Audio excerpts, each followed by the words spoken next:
As we come back, we are going to pick up. We went through the 3 of the 4 roles of a welcome partner. We're on page 21.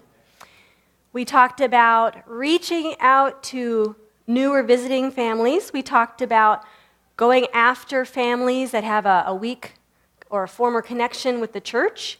And we talked about making ourselves available to families that are in crisis or somebody who has recently become single. And now we're going to talk about the 4th role, which is applicable to each of those other 3.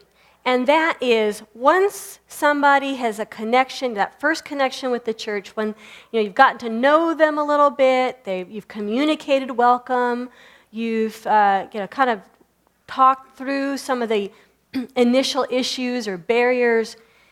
The next thing is to connect that family in a meaningful way with significant activities and relationships in the church.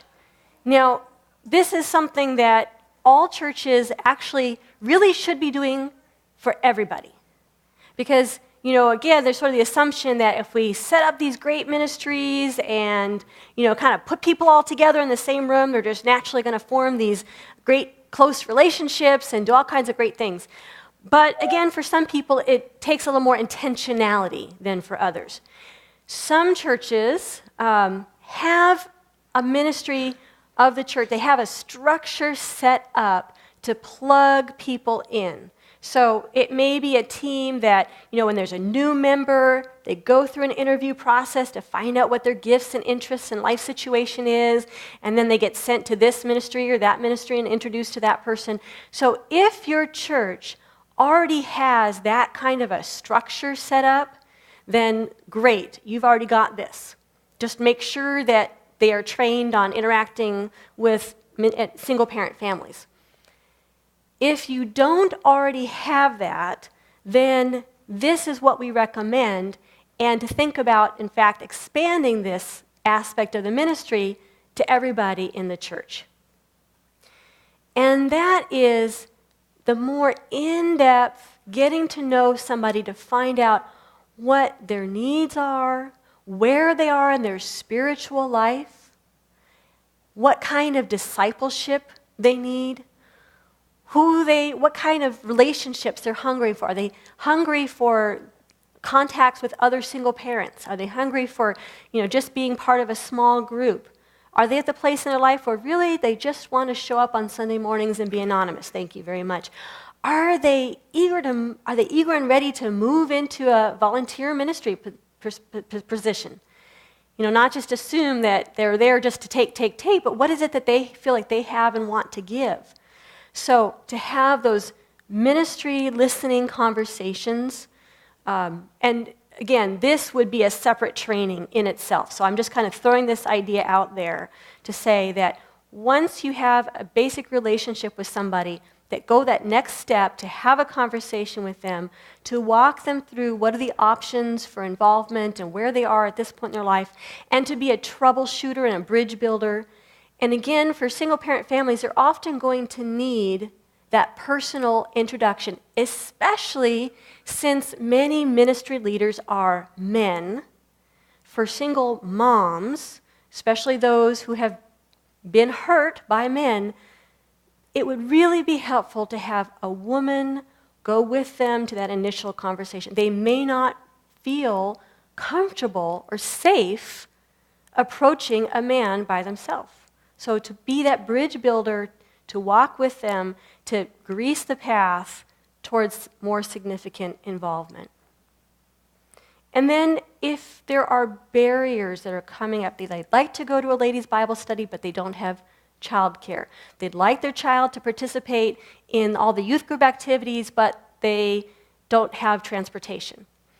Or, there's a singles retreat coming up, and they'd love to go, but they can't afford it.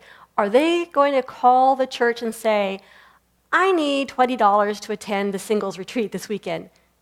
Probably not. I wouldn't. So again, the role of the welcome partner is to be that advocate. To say, I noticed that there's an upcoming singles retreat. Would you like to go? Is there anything that might hold you back from going? And if finances are an issue, then say, well, let me see what we could work out. Maybe you could do some volunteer work, work for an hour for the church in exchange for the church covering your costs for the retreat, that kind of thing. Or, I know so-and-so drives to church from your part of town, and I bet they would be willing, I just never do that. I will ask them if they are willing to pick up your child. See how easy it is to do that. Never promise somebody else will do something. So I will ask this family, who also has a child in the youth group, if they might drive your child. And if that doesn't work, we'll keep working on it until we find a way to get your child there, because I see real gift and potential in your son, and we just love having him in the youth group, and we don't want to miss out on him being there. So again, always using these contacts as an opportunity to affirm their value to God, their value to the church. Qualifications, if you want to turn to page 22. What makes a great welcome partner? So take a moment, look through these 8 qualifications, and ask yourself, in which of these 2 areas am I particularly strong? Which are my 2 strongest areas? Don't be modest, no one else is going to see this. But how are you gifted for this ministry?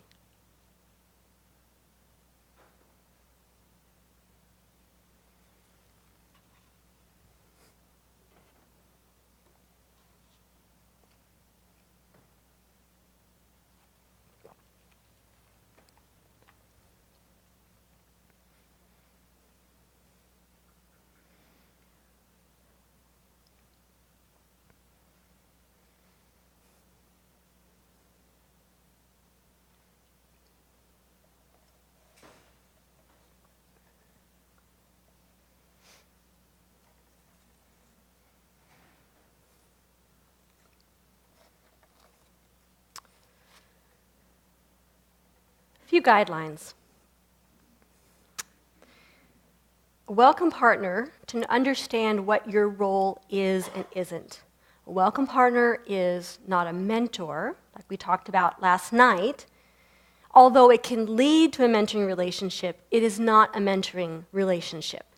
You're not a caseworker, counselor, you're not a minister. What you are is an advocate and a friend, but not necessarily a close friend or a best friend. You're somebody who is friendly and making yourself available to be the connecting agent for that person. It may lead to a friendship, but it's important not to oversell what it is you're trying to do. Because, frankly, you just probably won't have time to develop, if you have several people that you're working with, you may not have time or energy to become close mentoring friends with all of them. That just is not realistic. So pray to God to raise up people in the church to do the mentoring role, and the welcome partner focuses on being that initial connecting, welcoming agent. All right, I would like to have, first let me go through these guidelines, and then I'm going to ask for volunteers. So remember I said about warning people ahead of time? I'm warning you, I'm going to ask for volunteer. But first I want to read through these guidelines for welcome partners, because these are important. Be careful not to take on more than you're prepared to handle. It's okay to say no. So don't feel bad about setting limits.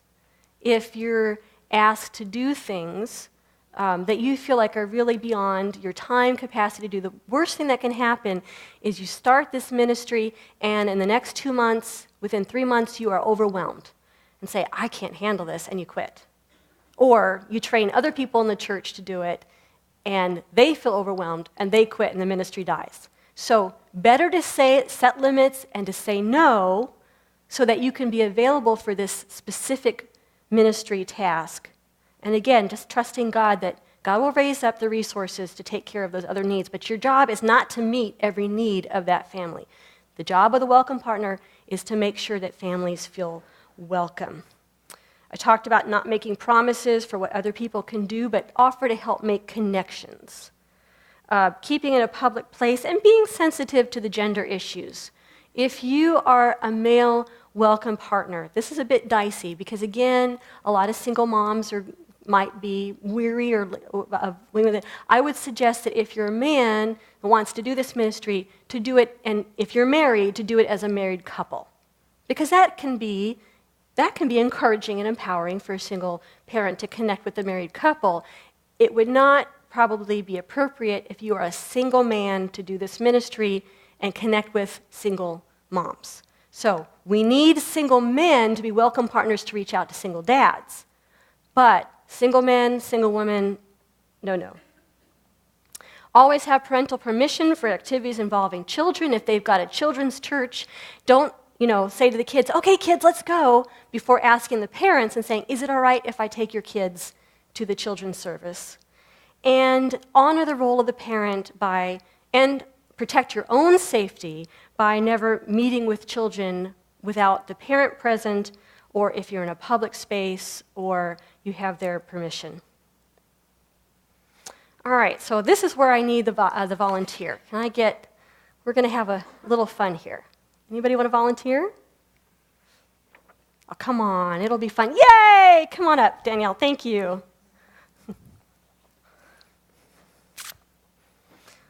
Okay, so I am going to demonstrate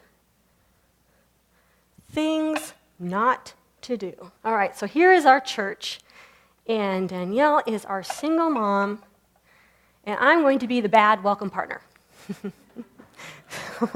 So here she comes. Hi! Oh, I'm so happy to see you. Thank you for coming. Oh, we just love it when single parents come to our church.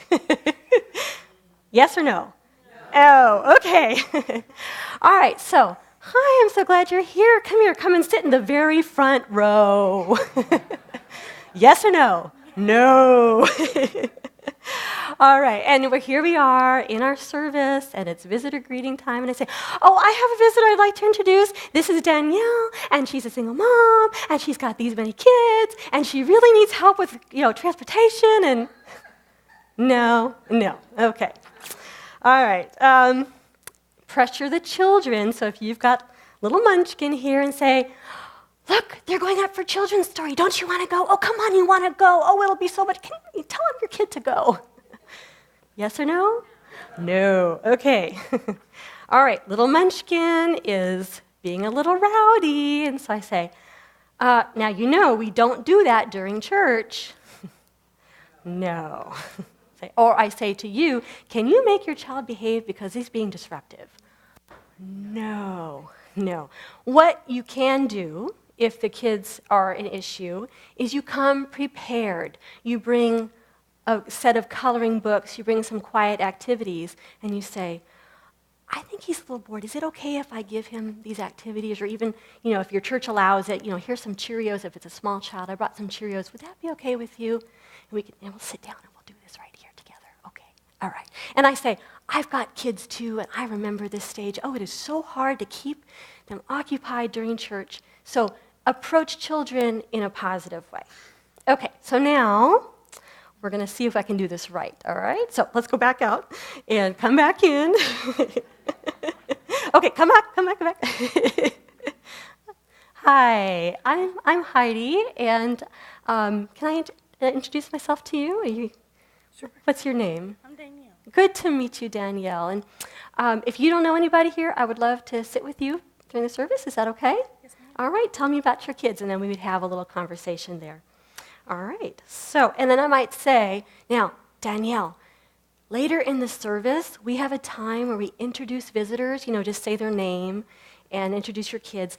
Would that be okay with you, or would you prefer to kind of, wait? Maybe on the Next visit. Okay, that's fine, I understand. All right. And if I say, I'm really glad you came. It was a real pleasure to meet you. So thanks for coming, and here's my contact information, and is it okay with you if I call you during the week and just, check in with you with an email? Or okay, great, thanks. Well, have a very good week, and I hope to see you again. Bye. Thank you, everybody. Round of applause. Okay, all right, now I need another volunteer. Art, can I pick on you? Isn't that great? He just volunteered. Thank you, Art. That was very generous of you. All right, so Art is going to demonstrate things not to say. Okay, so I'm the single mom. Art, you get to read these things Well, I to me. get the hard part. Here, let me give you, and you also get a microphone. Hang on. Okay, so Art is going to be the welcome partner, and here is what you do not say to a single parent. Oh, good morning. Morning. Your name is. Heidi. Oh, I see you're not wearing a wedding band, so you must not be married. Is that right? Okay, next. You're not going to leave after Next. that? Oh, do your kids have? I see you got kids with you. Do they have a father? No, immaculate conception, okay? I'm feeling really stupid. Oh my goodness. So you're divorced. Tell me about that. How did it happen? Next. I'm really more sensitive than this. Oh my goodness. So what happened? What happened to the kid's dad? Is his dad died in a ditch somewhere? That wasn't good either, was it? I see you have 4 kids. Are all 4 of them yours? Well, this one I just found in the ditch. Oh my goodness. How about we move on to the... Oh, I was going to do the last one. I think that's classic. Okay, yeah. Our go church ahead. loves families. We have a great family ministry, even if they're unwed parents. That's okay. Even if, huh? Even if. Okay, well, I'm glad I fit in there somewhere. You guys remember this. We can't do this. Okay, we're going now, to do the good stuff. Now we're going to move on to this is like the what not to wear, what to wear. Okay, so get on with the good stuff. Okay. Hi. Hi, I'm Art Allen. I'm Heidi. Welcome to West Park. Have you been here before, Heidi? No, first time. No, you have not? You No. have not? Well, are you have any familiarity with our services here or what we do or anything like that? No, Well, we're just so glad you're here. And thank you. if you have any questions about the church, after, even during the service, love to. Do you know anybody here that you might be sitting with? Are you visiting anybody? No. No, maybe we could sit together and Great. during the service, if you have any questions, or after the service, be glad to answer those. Great. We're just so glad you're Thanks. here. Thanks. So you have children with you. We'll find out where they want to go.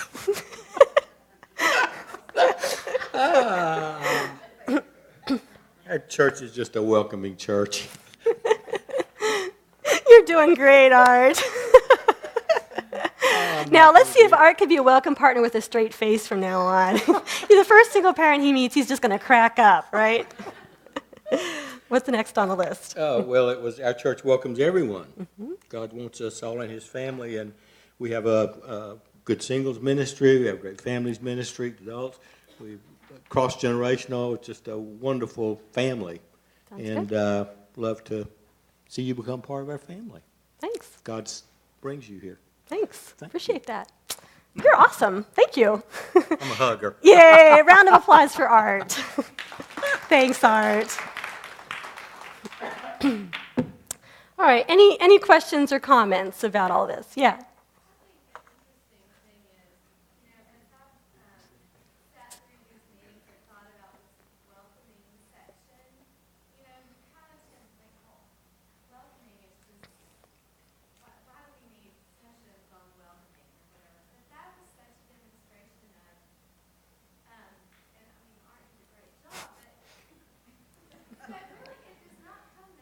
Right.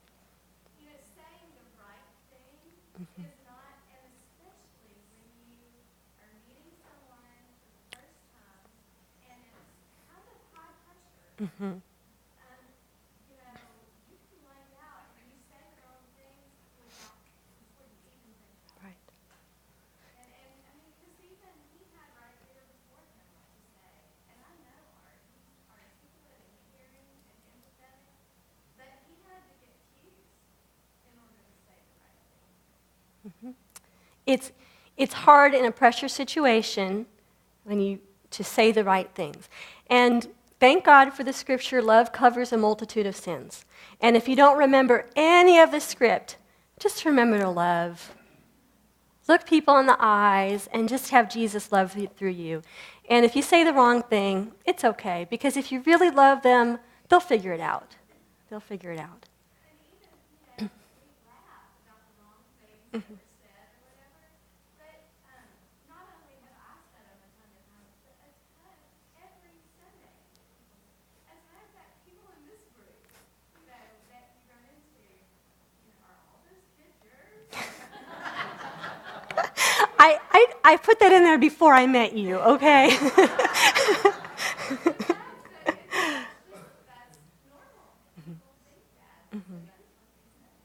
Right. It is really easy to say the wrong thing. And that's why, what we're hoping for is not that someone has like the perfect experience, but that they sense the love. And if you say the wrong thing, just say, you know what, I think that was a really dumb thing to say. I'm sorry. Let's start over again. Just acknowledge your humanness. And if there's an intentional effort to welcome and show love and to break down the barriers that are going to get people connected with the body of Christ, they'll come back. Well, I want to give all of you a chance to practice saying the right thing, because as Nikki pointed out, it is hard. And so we're going to practice. So we're going to break you up. We're going to have a role play. We break you up into groups of 4, and we're just going to count off. So 1, 2, 3, 4. Keep going. 1. Okay, wait. You know what? I'm making this too complicated. Forget that. Just break yourselves into groups of 4, okay? All right. Like I said, if you make a mistake, just say, well, that was dumb, and start over again. Okay, so groups of 4, and in your group, you can decide just really quickly who's going to be the welcome partner, who's going to be the parent, who's going to be the child, and who's going to be, because remember, it's not just you and that person. We're trying to connect them with other ministries and people in the church. So if they've got 2 kids, say, the other church member could be, oh, well, here's so-and-so that has 2 kids about your age. Or here's the leader in charge of the ladies' Bible study. Or here's the youth group leader that your child might be going to, okay? So one of you is going to be a church member, ministry leader, one a child, one a parent, and one a welcome partner. Okay. Okay, can I have your, just 1 second, all right? Let me tell you what you're going to do in your role play. You're going to do 3 things.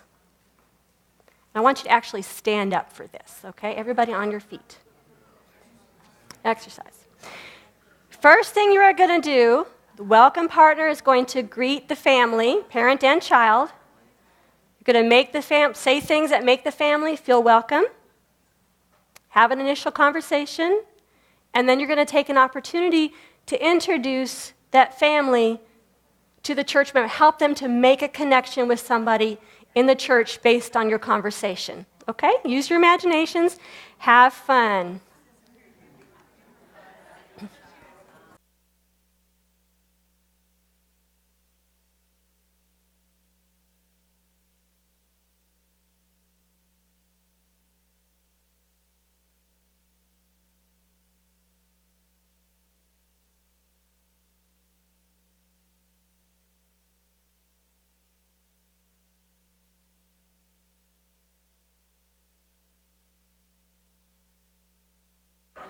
By the way, if you're the kid, feel free to act up.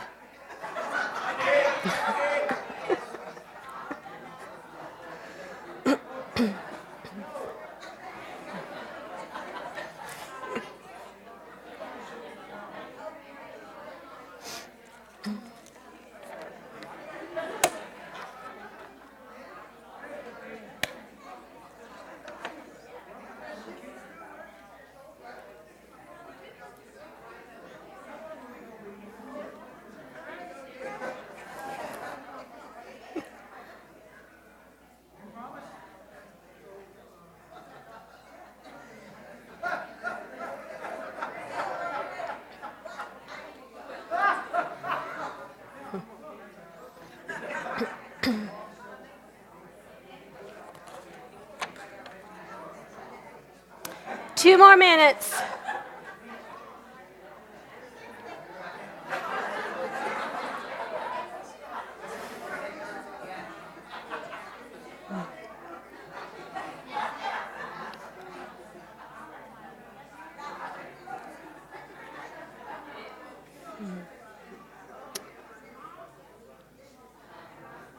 Okay, let's be wrapping up the conversation.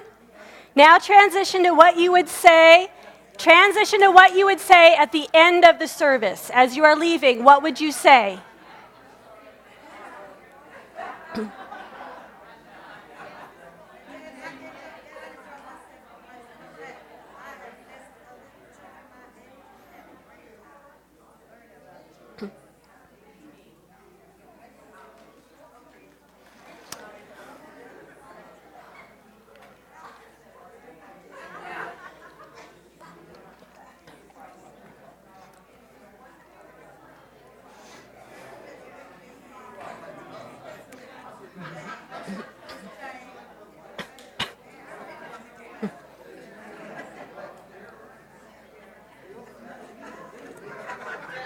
Okay, let's come back to our seats. You can be yourselves again.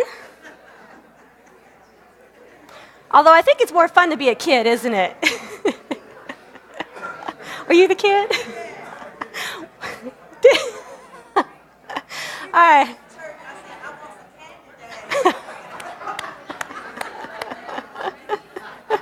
I keep a supply in my church bag.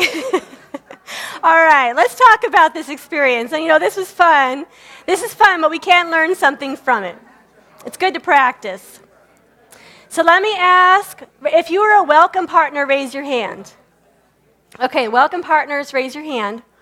So what was the most difficult and what was the most rewarding aspect of your role? What was hard and what did you enjoy?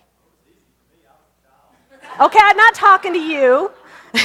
Welcome partners. All right, kids, grow up. If I wanted to be around kids, I'd be back home. So welcome partners. What did talk about your role?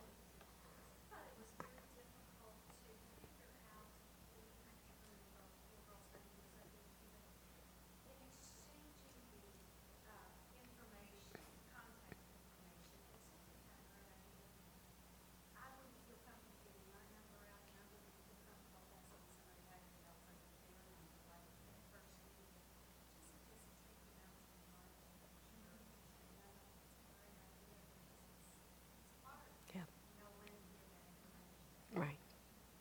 It is. That it is hard to, that initial exchange of contact information. And it's a bit of a dance because you don't want to be prying into somebody's life. And I would suggest, but at the same time, if they leave without any kind of contact, then there's no follow-up. So two suggestions. One is to prepare a card, like a personal card that has whatever information you're comfortable sharing with your name on it.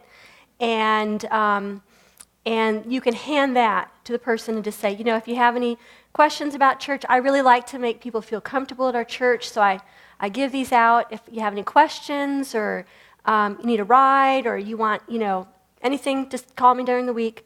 And then you can say, I would love to check in with you or, to send you a follow-up note. What's the best way to do that? Is that okay with you, and what might be the best way to do that? So, it might be an email address, it might be, they might say on Facebook, but leave that up to them. So instead of saying, can I have your phone number, to say, ask first, is it okay if I follow up with you, and then what's the best way to do that? So great point. Other thoughts? Oh, and then the suggestion about going out to lunch. I think that's a wonderful, wonderful thing to do. I wouldn't make that a requirement or an expected part of the welcome partner role, simply because not everybody has the financial wherewithal to take a family out to lunch every week. And so you don't want to make people feel like they're obligated to do that in order to be a welcome partner. But if as a welcome partner you feel like this is something you want to do, then great.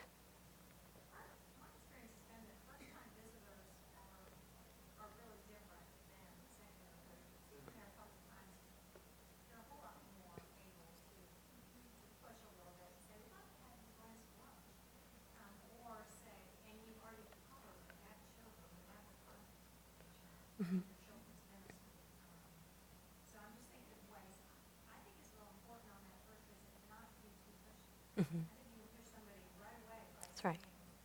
too much and by pushing yourself on them.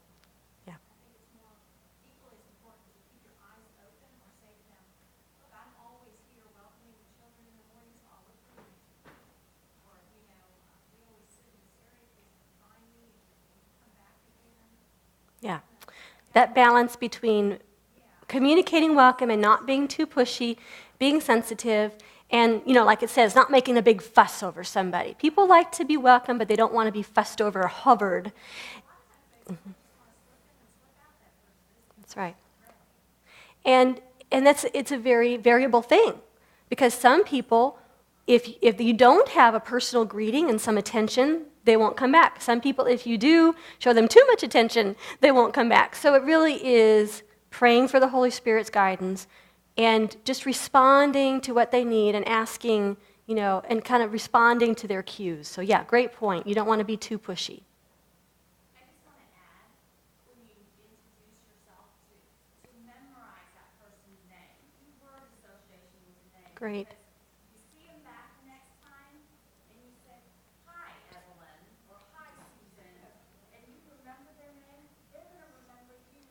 Wow, this person really noticed me and really cares about me.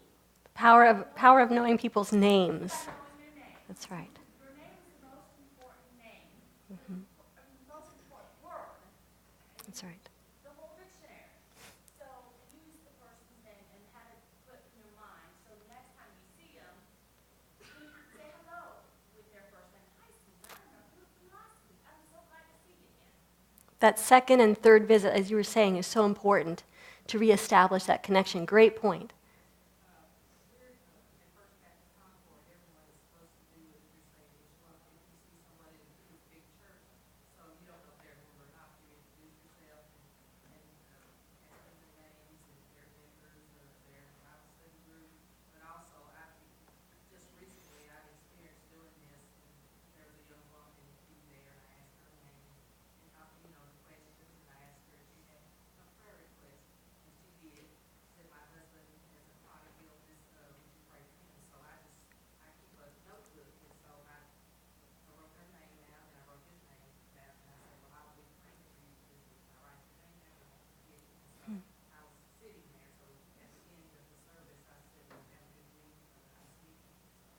That's a great example. And the point was raised, the question was asked, how do you can't really assume that a parent walking with children by themselves is a single parent. So how do you know who to greet? And the answer is you should be greeting everybody. And not to assume, make assumptions that just because they're alone with children that they're a single parent. There are many reasons why someone might be coming to church alone with their children.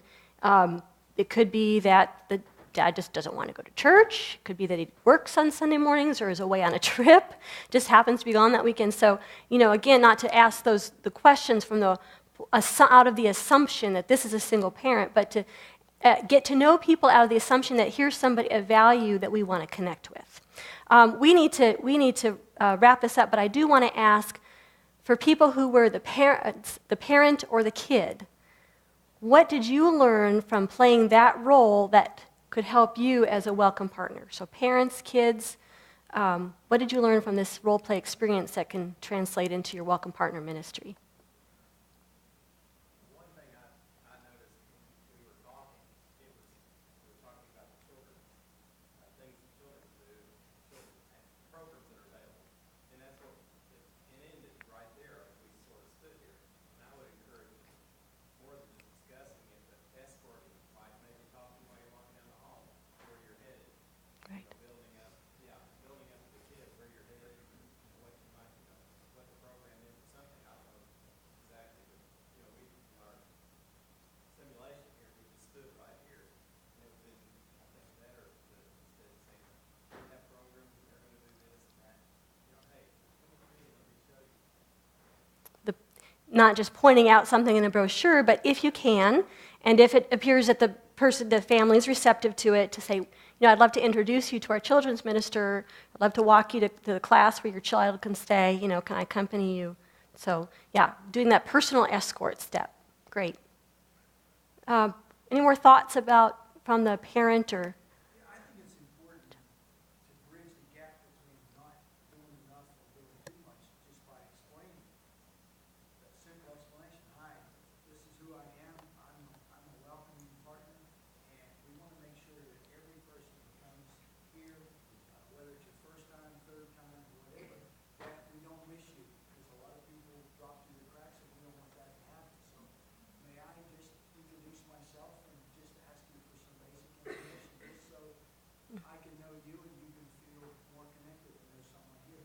And I think the explanation, I think, really makes a difference. Having that title, that role of a welcome partner can kind of ease the gap, as you said, because then they understand, okay, why is this total stranger approaching me?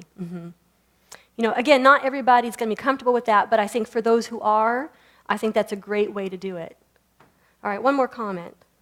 One thing I like that Jane did in our group is that she had someone else with her to introduce me to as a father, and me being myself, because I played more of myself with the kids, where I asked Ruby, I'm thinking that one coming on. But anyway, Ruby, I asked her, could I sit with her? It just sort of, it just went over nicely like that because she had someone else with her. And she said, yes, you can sit with me and my husband. And of course, that was all that. But it sort of broke the monotony of just simply being welcome. It adds some humor to the moment, and I felt a little bit more relaxed and more like I was part instead of I'm just walking through the door.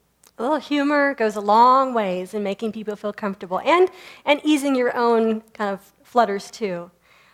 Well, I don't want to leave, we're wrapping up this time so we could have our ministry panel. And I said you were going to get another break, but I lied because, well, y'all took too long. So we had our second break we kind of had before. Anyway, I want to just go over quickly some steps that you would take toward developing this kind of ministry. So there's steps that if you were going to be a welcome partner that you would take personally, and steps that you would take as a team, as a single-parent ministry or welcome partner team. So as a team, again, because we always want to be building teams, and we'll talk about that more this afternoon. So as a team, you're going to have advanced conversations with church leaders so that they know what you're doing, so that when you show up week after week at the children's ministry and the Sunday school rooms, they know what you're up to. Why are you showing up with these strange kids every week? So just communicate with the church what it is you're doing and how you're going to be connecting with different people. Find out what options are available for transportation. So, maybe just kind of do a canvas. We might be asking some people to give rides to families. Who might be willing to give a ride to a family to church? Put that out there. And that way, when a parent says, yeah, I need rides, then you already have a list of people who would be available. Talk to people who do who are involved with leading activities that might involve, funding issues. So in other words, you're anticipating some of the barriers and trying to brainstorm some bridges in advance. We recommend that you prepare like a family resource packet. You mentioned about having something to hand to somebody. So a family resource packet would be a collection of all the materials at your church that could be of benefit to a single-parent family. So all the ministries that might be relevant, put all the brochures in one place. Also, a list of community resources. We have provided you with a community resource list, and you might want to take that and adapt it and expand it and point out the resources that are in your particular community. But a resource list of resources that families might be most likely to need. Information on who to contact in the church if there's a need. So, if they have a benevolence need, it's right there. They don't have to ask you, who do I talk to about rental assistance? It's right there in the family resource packet. This is the contact person in the church for benevolence needs. And anything else, counseling, prayer, anything else that you think could serve a single parent family that's already in place in your church, put it in one place with a nice cover note. That way you have it ready to hand out. For individual welcome partners, for you as welcome partners, we recommend that we have provided some recommended readings. And if you go on Dropbox, like we talked about last night, and you go to the section on equipping resources, and you go to the section on leadership resources, there you will find suggested readings. And that will help to open your eyes to the situations facing single parents.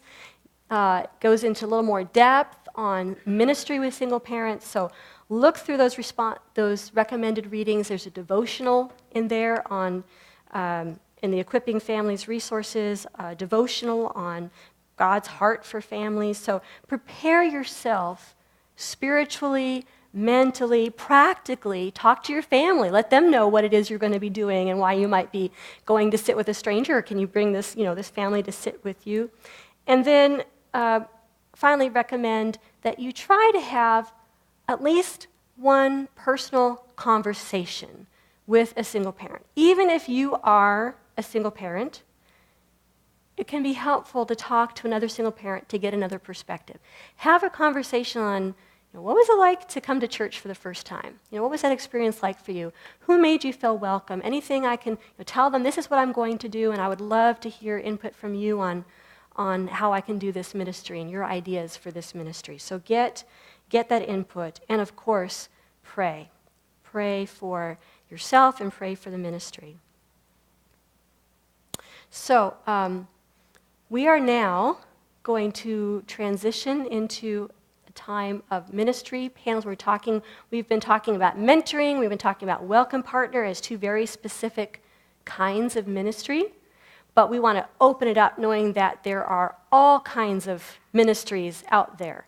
So we want to open it up by inviting panelists who represent different ministries in our community to share about the ministry that they are doing and how it could be an inspiration for you. So I'd like to invite the ministry panel and Andy to come up